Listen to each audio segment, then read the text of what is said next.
Welcome everyone to the very first episode of HUPS Interviews.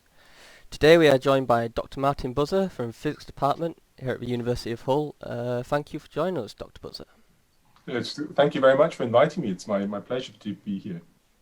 Before we get started properly, I'd just like to ask, how does it feel to be the very first guest on our show? I'm totally honored. Thank you very much for inviting me. You're welcome. Okay, so let's get started with your early life, if that's alright.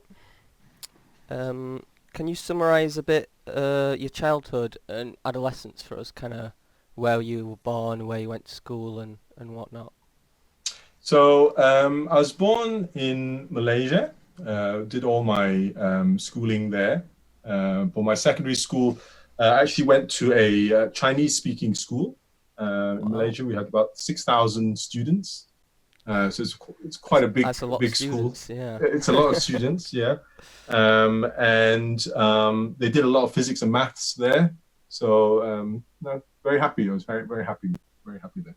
So, from a young age, did you kind of get into and enjoy kind of science and maths? Yeah, I think so. I mean, I was good at maths. I think same with most people who do physics, I think tend to have an affinity for maths to some degree.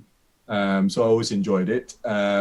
It's one of those subjects that was test more your understanding, and you didn't have to memorize as much. Yeah. So I always liked that and always liked the challenge. So it's definitely something that I've always enjoyed. Were you a hard worker at school? Yes, no, definitely, yeah. So we had lots and lots of maths homeworks to do every day. Our maths textbook was like a telephone directory. I mean, it really was. But yeah, it meant that you got quite good at maths, because I think you get the main thing about maths, you have to practice, don't you? So There must have been, I don't know if competition's the right word, but with 6,000 students, it's been quite difficult to kind of stand out from the crowd. yeah, I mean it's quite people were people were hardworking, but it wasn't not in a bad way. I think it was a nice. I really did enjoy my secondary school experience. People, it was a very nice crowd, and people took their work seriously, but it was quite fun as well and everything. So Yeah. Are you still in contact with anyone from those funnily days? enough, with social media, so I've recently got back in touch with my primary school friends, which is quite shocking. Long time And ago. yeah, long time ago. Well, not that long ago. And we also have a WhatsApp group chat for the secondary school group. So no, it's been really nice after losing touch for a few years. So I think that's one of the benefits of social media, I think. So Oh, that sounds you'll nice. find it when you hit certain significant ages, you'll start being all nostalgic and everything. So, did you go to college as well in Malaysia? No, so after my secondary education, I came to Britain for my university education. I mean, I actually did spend a year in London doing A levels, because the exam system there, although the material was more or less the same as A levels, the exam system was different. So I did a year in London to do the A levels. And then went to university, did my undergraduate and PhD in Cambridge. Hmm. I know you're going to ask me more about that in a moment. So yeah, that's basically my trajectory, as it were. So did you come to the UK by yourself, or were your family moving over here? Just by myself. So I have one sibling. I've got a sister who's older than me. So she came to university before I did. So in a way, she lays the trail. So she went to Leeds University, a couple of years before I did, before I started. Yeah. So, what was the biggest difference, do you think? I imagine there was a lot of differences between I Malaysia think, and here. um, The climate? yeah, but I think more, to be honest, I think it's probably learning to live independently. In that sense, really is no different from a student here who's leaving home to go to university. I think that sort of adjustment is probably the biggest thing, university life. I mean, yeah, okay. Culturally, maybe some, but I think it's more the adjustment from being looked after by mom and dad to living, having to fend for yourself and look after yourself and manage the money and all those things that come with, student life, which is very exciting, but also can be quite daunting, can't it? Yeah. Do you think that was always like the natural progression for you to come and study in the UK? Was that your plan from a young age? Definitely my plan to study at university. So I think the UK was a natural destination because although I was born in Malaysia, my dad's actually from Yorkshire, actually. So so I guess it was a natural. I mean, yes, a lot of my friends went to the States or to the Far East, etc. Not so many came to the UK, but because of my family background, I think it was a natural choice. Yeah. Would you say you had to grow up fast, or just kind of the same as all other students? Yes, I had to grow up very fast. So I always tell my kids the sad story. So when I came to London the first time, I didn't know how to cook, and I was in a self-catered hostel. And the first day I entered the kitchen, I was trying to fry an egg, and the oil was very hot.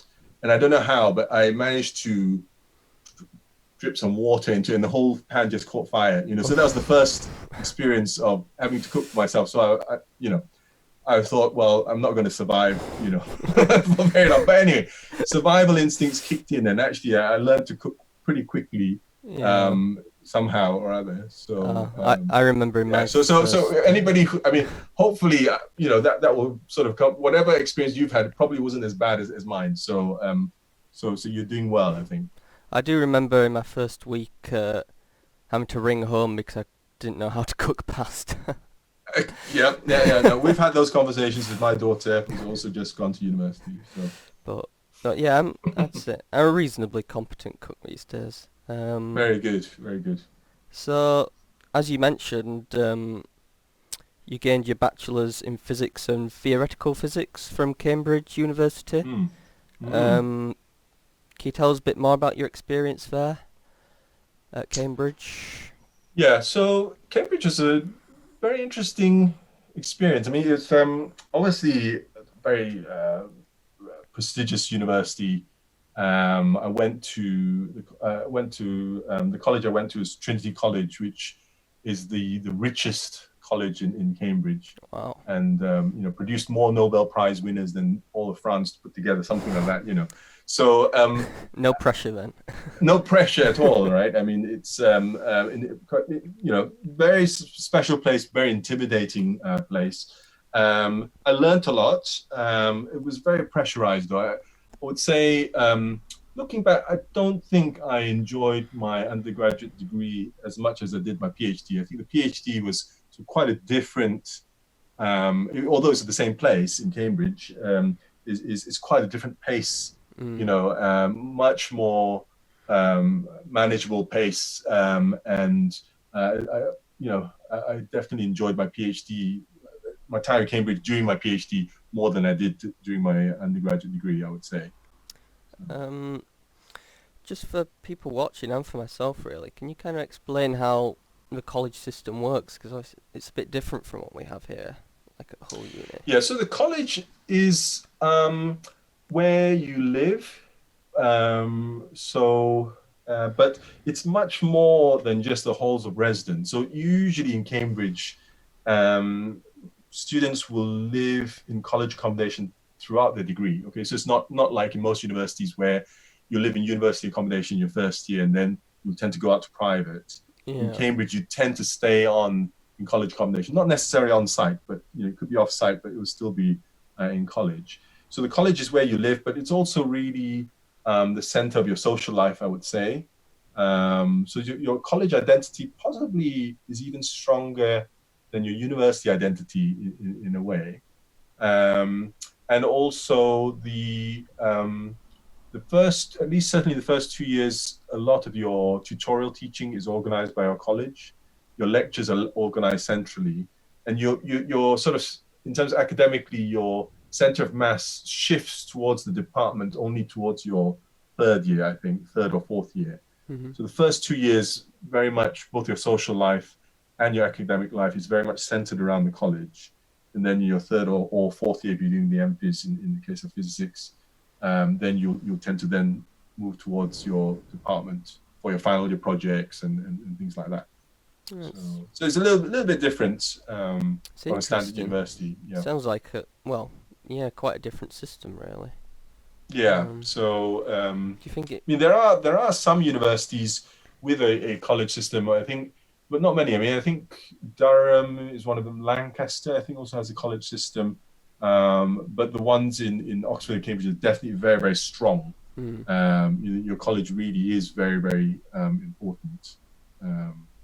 So do you think it was beneficial or a hindrance, having now worked at university without colleges? No, I think college is definitely beneficial. I mean, it's really nice because it means that you have a smaller size unit, particularly if you're in a smaller college. You have a natural grouping of people that you can get to know, and it won't. There will obviously be some people doing your own subject, but there'll also be other subjects as well, and across different years and everything. So I think pastorally, it's a really nice thing. I would say, to me, I think that's one of the main selling points of Cambridge. Because in terms of the lectures, the quality of the lectures are not any better than anywhere else. You know, in some senses, maybe the lectures here in Hull are better. You know, but I think the thing that makes Cambridge or Oxford, I guess, is that there's that additional kind of college system, which is quite unique, I think. Yeah, sounds good. So you touched a bit on your PhD. Can you tell us a bit more about what you did and how long it was for and stuff like that? Yeah, so for my PhD, I essentially it was theoretical physics, but not as most people think of theoretical physics. It was on soft matter, so things that are at the boundary between being a liquid and a solid. So that's why they're soft. And the specific topic or material that I looked at was foams and emulsions, which sounds quite mundane, but it's kind of an interesting topic, really, because if you think about what a foam is made of, it's made of air and water, right? Now, air and water by themselves are liquid, but yet when you organize them to make a kind of foamy cellular structure, it becomes a solid. You know, so what that's telling you is that it's not just the materials, but how you organize them actually makes a huge difference to their properties. And it's also very important for practical applications like, you know, Guinness Stout, you know, the head, you know, how do you make a really good head, and, you know, how can it last, you know, and stop it from collapsing? You know, these are really, you know, life and death questions. So it's kind of an interesting topic in that there's a lot of interesting physics, but also it kind of intersects with practical life, as it were.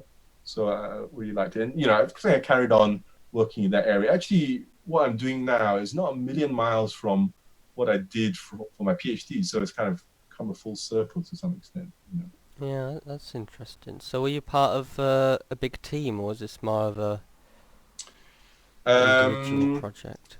No, it's more, I think, being a theoretical project, it was more me working with my PhD supervisor and students who were supervised by him. So they were not working on exactly the same topics, but we use a lot of the same computational resources or theoretical techniques. So the people you could ask questions. So it's this nice community. And, you know, we would have collaborations with other groups, often international.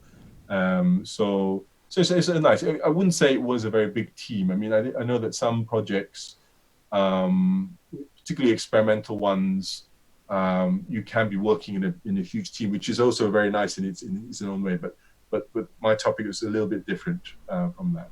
Yeah. Yeah, that sounds good. So, after you finished your first PhD, did you do a second one at Cambridge, or did you move on?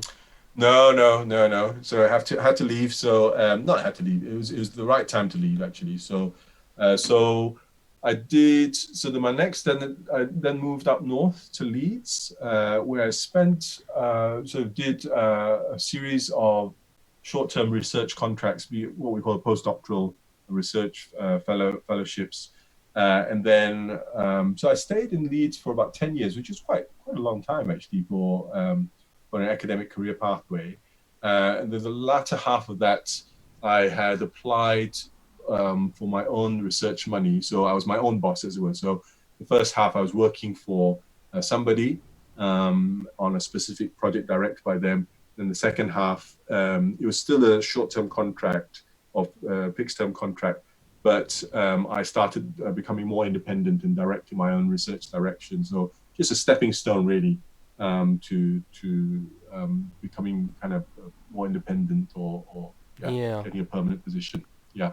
So I mean, I think that's one of the things that research career is, or an academic career is very, very enjoyable. I think it's a fantastic job, but the career pathway can be uncertain, and I think that's the real main downside of it. But I'm very pleased. I have done well in that sense to be able to stay in one place for as long as I did, actually. So yeah. So you were just purely focused on research at this time. There was no lecturing or anything. Yeah, mainly. But towards the end, I did do some lecturing at Leeds University in physics. So that was really, really useful, actually, to get some hands-on experience. So yeah, so I made all my mistakes there. So I don't know. They bore with me anyway. So it says on your biography on the Hull website that you moved to Hull University in 2005. That's correct. Why did you choose Hull? What was it about Hull that fascinated you? Well, I needed a job, and Hull gave me a job, so I came.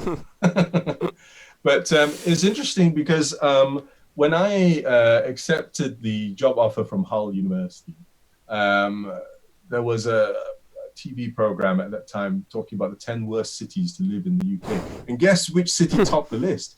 Well, it was, in fact, Hull, and so with some trepidation, we came.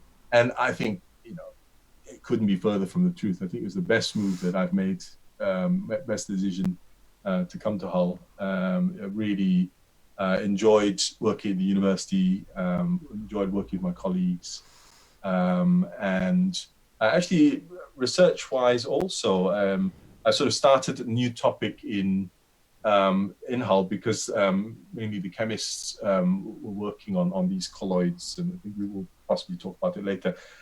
So something I'd never done previously, which has really fired up my research ever since. So it's been tremendous, really, on many many fronts. Do you kind of see it as a new challenge, in a way, then? No, I needed a job. that was the reason I came. I didn't have a grand plan, but it has worked out well. So Yeah, 15 years later, he's still here. So. I'm still here, still alive. So I found an article on the web. Oh yes. From 2013, talking about was that one? Okay, sorry. Talking about your pioneering method of organizing particles that could lead to the smart materials of the future.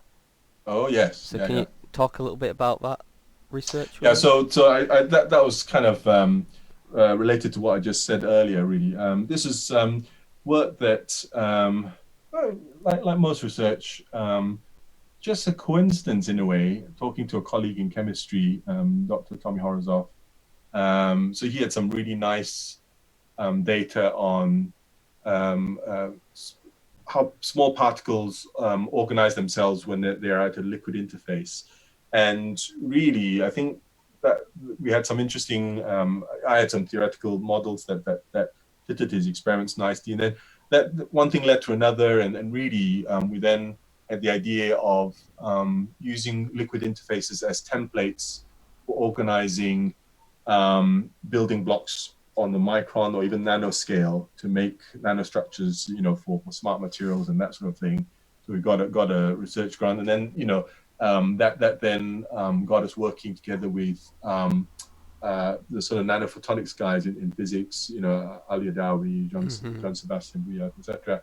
And then we've just got this EU grant to kind of expand that area. Really, just started. And that now involves European partners, Germany and Spain. You've got partners in Cambridge. Really, I agree. I think it's the most exciting thing I've done in terms of scientific career-wise. Yeah. And it all started in Hull. The project, even the European project, was initiated by Hull, and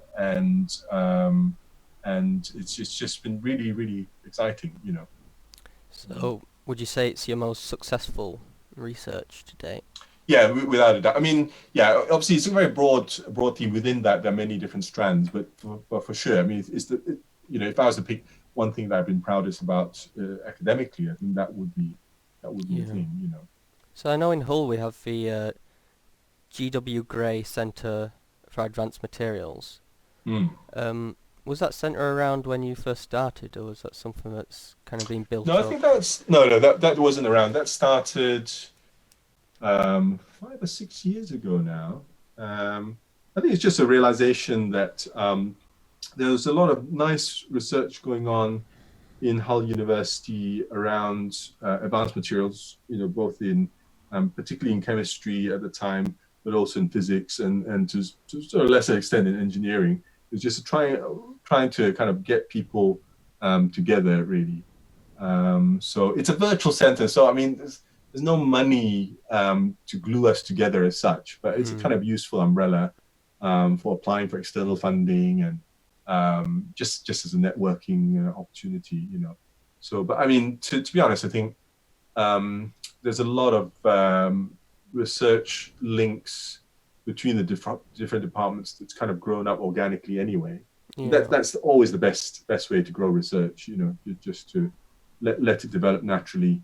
And that's kind of what's happened, really. Sounds like there's a good team of you across different departments that work well together. Yeah, definitely. So you should have chosen material science, Alex, not maybe you could. I'm sure the Astro group is good too, but maybe you can offer me a PhD in that then when my undergraduates. Yeah. see what you're missing out on, Still staying on research, just the last question I have. Do you have any, you talked about it briefly, your ongoing research. Do you have any other ongoing research and PhD students that are kind of under your wing at the moment? Yeah, so I think most of my research at the moment is involved with the topic that I talked about. So I've got 2 PhD students at the moment, both working on different aspects of self-assembly at liquid interfaces. I really, honestly, I have tried to break out of it to do other things, but it has been incredibly rich area, much more than, there's so many different strands within that. You wouldn't imagine, but there is.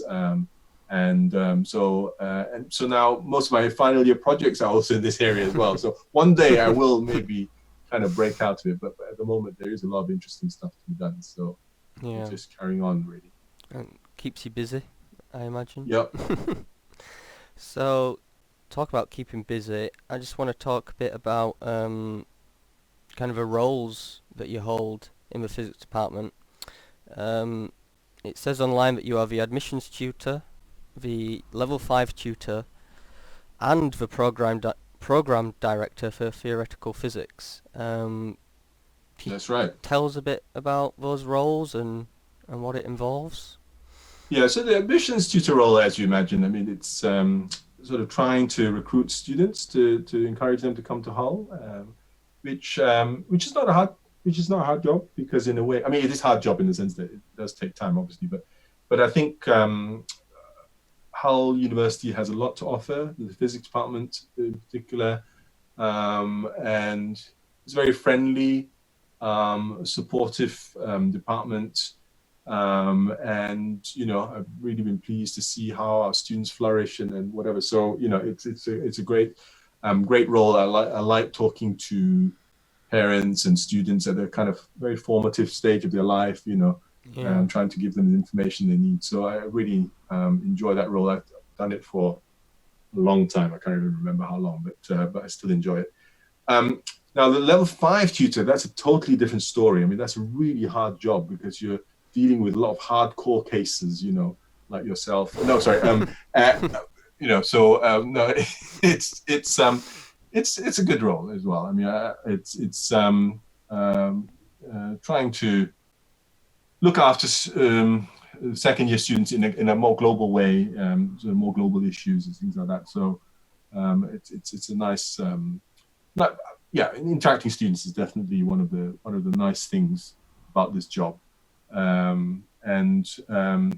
The program director for theoretical physics, that's a little bit artificial, to be honest, because I think the way the university doesn't really organize its tutors along year lines. It organizes them along program lines. Okay, so really, officially, I'm program director for a particular program. But as you know, I mean, the differences between programs is not that big until you reach the final years. So, so it's really my real job, as it were, is second year tutor, and under the guise of being program director for theoretical physics. Is that still something that you're looking to grow over, the amount of people that choose the theoretical physics option? I would love to have more people. I think it's a good course. I think as admissions tutor, I'm trying to recruit people to whichever course. I think it's important to have a portfolio of courses because obviously everybody's different. People are looking for different things. And I think the ones that we have, physics, maths, and theoretical, they're all very distinct. And, so we've got a nice offering there. So it's important, I think, to have a broad enough portfolio. My role is always to kind of give the information and then let people decide what's best for them, really. Yeah, it sounds good. That's all the serious questions over and done with. Just got a few kind of trivial ones. There's still good questions. Sam White asks, what heroes do you look up to? Maybe you could say what heroes you looked up to as a child, and maybe now, if you have any. As a child, okay, I don't know. Well, I mean, I guess when I was a child, probably it would be some famous scientist or other. I don't really know. Now, later life, being in Hull, actually, I would say William Wilberforce. I think fantastic role model. Read his novel. I think the best one is, well, to my mind, by William Hague. Actually, he wrote a really, really nice biography of William Wilberforce, sort of Christian man who put his religious convictions to practical action. I thought it was a really, really nice story. Very relevant at the moment as well. It's very relevant, isn't it? Yeah. I mean, yeah, you're quite right. Actually, it's again in the news. Unfortunately, not unfortunately, but anyway. In terms of a living person, probably would be my boss in Leeds, Professor Tom McLeish. Wonderful, fantastic scientist, but such a generous-hearted boss as well. So I've definitely learned a lot from him, both academically as well as how to manage people, manage situations. And I think there were a lot of things that he said, but one thing he said as a scientist, actually, you should never be afraid to admit you don't know something. If you don't know something, just admit it and ask the basic silly questions. Even as a professor, because I think it's very tempting when we reach a certain stage in your career to sort of feel, oh, I can't admit I don't know something. But he's always said, no, always do that, because that's how you learn, and that's how things progress. So I think there's lots of good nuggets there. Good message for everyone. Michael Booley asks, what is your accent? Yes, lots of people ask me about that. A lot of them, varies from South African to Australian to something else. So as I said, my dad's from Yorkshire, brought up in Malaysia. I guess it's a Yorkshire Malaysian accent or something. I don't know. It's unusual even for Malaysians, and it's unusual here. So it's kind of a mismatch, I think. Bit of a licorice all sorts going on there. There's something like that. Yeah. And finally, Tom East asks, do you have any hidden talents? Lots of. I was thinking about this. Not a triathlete or a master chess player. Definitely not a master chess player. Nor a triathlete. I do a wicked stir fry. Okay, so that would be my hidden talent. It's not a bad one, especially since you couldn't cook when you first correct. Started university. So I have come a long way. So it's I'm very proud of that. Well, I think with that our interview is concluded. Thank you to everyone watching, and special thanks to Dr. Buzza for joining us. Thank you. It wasn't as nerve-wracking as I thought it would be. I think you've done a great job in relaxing your guests. So thank you, Doctor. You've got a good career ahead of you, I think, as a chat show host. Yeah, that's it. Thanks a lot, and goodbye. Keep safe.